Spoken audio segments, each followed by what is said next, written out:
اعوذ باللہ من الشیطان الرجیم بسم اللہ الرحمن الرحیم۔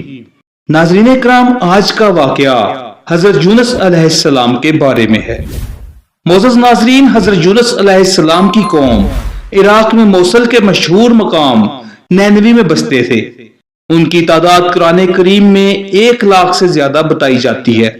ان کی ہدایات کے لیے اللہ تعالیٰ نے حضرت یونس علیہ السلام کو بھیجا۔ انہوں نے ایمان لانے سے انکار کیا۔ حق تعالیٰ نے حضرت یونس علیہ السلام کو حکم دیا کہ ان لوگوں کو آگاہ کر دو کہ 3 دن کے اندر اندر تم پر عذاب آنے والا ہے۔ حضرت یونس علیہ السلام نے قوم میں اس کا اعلان کر دیا۔ قوم یونس نے آپس میں مشورہ کیا تو اس پر سب کا اتفاق ہوا کہ ہم نے کبھی حضرت یونس علیہ السلام کو جھوٹ بولتے نہیں دیکھا، اس لیے ان کی بات نظر انداز کرنے کے قابل نہیں۔ مشورہ میں یہ طے ہوا کہ یہ دیکھا جائے کہ حضرت یونس علیہ السلام رات کو ہمارے اندر اپنی جگہ مقیم رہتے ہیں تو سمجھ لو کہ کچھ نہیں ہوگا، اور اگر وہ یہاں سے کہیں چلے گئے تو یقین کر لو کہ صبح کو ہم پر عذاب آئے گا۔ حضرت یونس علیہ السلام با ارشاد خداوندی رات کو اس بستی سے نکل گئے۔ صبح ہوئی تو عذاب الہی ایک سیاہ دھویں اور بادل کی شکل میں ان کے سروں پر منڈلانے لگا اور فضائے آسمانی سے نیچے ان کے قریب ہونے لگا، تو ان لوگوں کو یقین ہو گیا کہ اب ہم سب ہلاک ہونے والے ہیں۔ یہ دیکھ کر حضرت یونس علیہ السلام کو تلاش کیا کہ ان کے ہاتھ پر مشرف با ایمان ہو جائے اور پچھلے انکار سے توبہ کر لے، مگر حضرت یونس علیہ السلام کو نہ پایا تو خود ہی اخلاص نیت کے ساتھ توبہ اور استغفار میں لگ گئے۔ بستی سے ایک میدان میں نکل آئے، عورتیں، بچے اور جانور سب اس میدان میں جمع کر دیے گئے۔ ٹاٹ کے کپڑے پہن کر عجز و زاری کے ساتھ اس میدان میں توبہ کرنے اور عذاب سے پناہ مانگنے میں اس طرح مشغول ہوئے کہ پورا میدان آہو بکا سے گونجنے لگا۔ اللہ تعالیٰ نے ان کی توبہ قبول فرما دی اور عذاب ان سے ہٹا دیا، جیسا کہ آیت میں ذکر کیا گیا ہے۔ یہ عاشورہ یعنی 10ویں محرم کا دن تھا۔ ادھر حضرت یونس علیہ السلام بستی سے باہر اس انتظار میں تھے کہ اب اس قوم پر عذاب نازل ہوگا۔ ان کے توبہ استغفار کا حال ان کو معلوم نہ تھا۔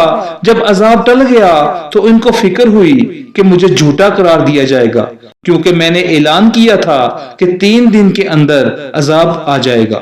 اس قوم میں قانون یہ تھا کہ جس شخص کا جھوٹ معلوم ہو اور وہ اپنے کلام پر کوئی شہادت نہیں پیش کرے تو اس کو قتل کر دیا جاتا تھا۔ حضرت یونس علیہ السلام کو فکر ہوئی کہ مجھے جھوٹا قرار دے کر قتل کر دیا جائے گا۔ انبیاء ہر گناہ و معصیت سے پاک ہوتے ہیں، مگر انسانی فطرت اور طبیعت سے جدا نہیں ہوتے۔ اس وقت حضرت یونس علیہ السلام کو طبعی طور پر یہ ملال ہوا کہ میں نے بحکم الہی اعلان کیا تھا اور اب میں اعلان کی وجہ سے جھوٹا قرار دیا جاؤں گا۔ اپنی جگہ واپس جاؤں کس منہ سے جاؤں اور قوم کے قانون کے مطابق گردن زنی بنوں۔ اس رنج و غم اور پریشانی کے عالم میں اس شہر سے نکل جانے کا ارادہ کر کے چل دیے، یہاں تک کہ بحر روم کے کنارے پر پہنچ گئے۔ وہاں ایک کشتی دیکھی جس میں لوگ سوار ہو رہے تھے۔ یونس علیہ السلام کو ان لوگوں نے پہچان لیا اور بغیر کرایہ کے سوار کر لیا۔ کشتی روانہ ہو کر جب وسط دریا میں پہنچ گئی تو دفتن ٹھہر گئی، نہ آگے بڑھتی ہے نہ پیچھے چلتی ہے۔ کشتی والوں نے منادی کی کہ ہماری اس کشتی من جانب اللہ یہی شان ہے کہ جب اس میں کوئی ظالم گناہگار یا بھاگا ہوا غلام سوار ہو جاتا ہے تو یہ کشتی خود بخود رک جاتی ہے۔ اس آدمی کو ظاہر کر دینا چاہیے تاکہ ایک آدمی کی وجہ سے سب پر مصیبت نہ آئے۔ ناظرین کرام، حضرت یونس علیہ السلام بول اٹھے کہ وہ بھاگا ہوا غلام گناہگار میں ہوں، کیونکہ اپنے شہر سے غائب ہو کر کشتی میں سوار ہوا تھا۔ بزن الہی یہ تھا، اس بغیر عزم کے اس طرف آنے کو حضرت یونس علیہ السلام کی پیغمبرانہ شان نے ایک گناہ قرار دیا کہ پیغمبر کی کوئی نقل و حرکت بلا عزم کے نہیں ہونی چاہیے تھی۔ اس لیے فرمایا کہ مجھے دریا میں ڈال دو تو تم سب اس عذاب سے بچ جاؤ گے۔ ناظرین اکرام، کشتی والے اس پر تیار نہ ہوئے بلکہ انہوں نے قرآن اندازی کی تاکہ قرآن میں جس کا نام نکل آئے اس کو دریا میں ڈالا جائے۔ اتفاقاً قرآن میں حضرت یونس علیہ السلام کا نام نکل آیا۔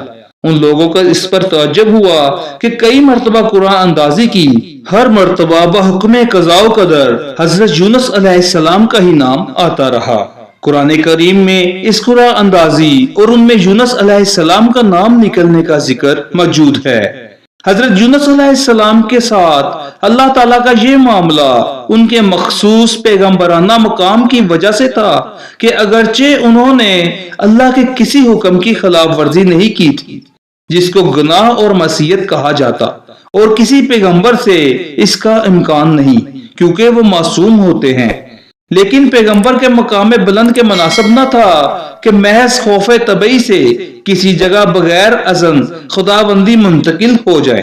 اس خلاف شان عمل پر بطور عتاب یہ معاملہ کیا گیا۔ اس طرف قرآن اندازی میں نام نکل کر دریا میں ڈالے جانے کا سامان ہو رہا تھا، دوسری طرف ایک بہت بڑی مچھلی بحکم خداوندی کشتی کے قریب منہ پھیلائے ہوئے موجود تھی۔ یہ دریا میں آئیں تو ان کو اپنے پیٹ میں جگہ دے، جس کو اللہ تعالیٰ نے پہلے سے حکم دے رکھا تھا کہ یونس علیہ السلام کا جسم جو تیرے پیٹ کے اندر رکھا جائے گا یہ تیری غذا نہیں بلکہ ہم نے تیرے پیٹ کو ان کا مسکن بنایا ہے۔ یونس علیہ السلام دریا میں گئے تو فوراً اس مچھلی نے منہ میں لے لیا۔ حضرت عبداللہ بن مسعود نے فرمایا کہ یونس علیہ السلام اس مچھلی کے پیٹ میں 40 روز رہے، یہ ان کو زمین کی تہ تک لے جاتی اور دور دراز کی مسافتوں میں پھراتی رہی۔ اسی حالت میں حضرت یونس علیہ السلام نے یہ دعا کی، لا الہ الا انت سبحانک انی کنت من الظالمین۔ اللہ تعالیٰ نے اس دعا کو قبول فرما لیا اور بالکل صحیح اور سالم حضرت یونس علیہ السلام کو دریا کے کنارے پر ڈال دیا۔ مچھلی کے پیٹ کی گرمی سے ان کے بدن پر کوئی بال نہ رہا تھا۔ اللہ تعالیٰ نے ان کے قریب ایک کدو لوکی کا درخت اگا دیا جس کے پتوں کا سایہ بھی حضرت یونس علیہ السلام کے لیے ایک راحت بن گیا، اور ایک جنگلی بکری کو اللہ تعالیٰ نے ارشاد فرما دیا کہ وہ صبح اور شام ان کے پاس آ کھڑی ہوتی اور وہ اس کا دودھ پی لیتے۔ اس طرح حضرت یونس علیہ السلام کو اس لغزش پر تنبیہ بھی ہوئی اور بعد میں ان کی قوم کو پورا حال معلوم ہو گیا۔ اس طرح کے واقعات سننے کے لیے ہمارے چینل کو سبسکرائب کریں۔ بہت شکریہ۔